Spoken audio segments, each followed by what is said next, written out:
Data usage in the Arweave network is unpermissioned. When you have a piece of data that's associated with one application, a developer can easily develop another application which uses that same piece of data. There's a real-world example of this.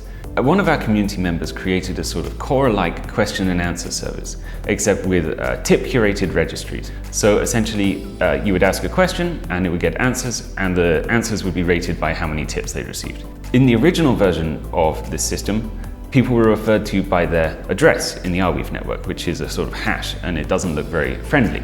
Somebody else ended up making a system called Arweave ID. It allows you to associate a human-readable name with an address in the network.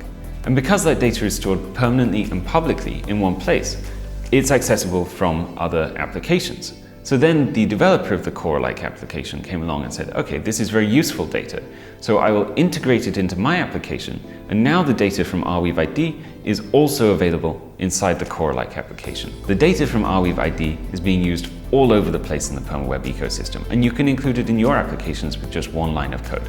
And this is all possible because the data shared between the applications is not siloed, and as a consequence, there's open access to everything in the network. This concept also extends to APIs.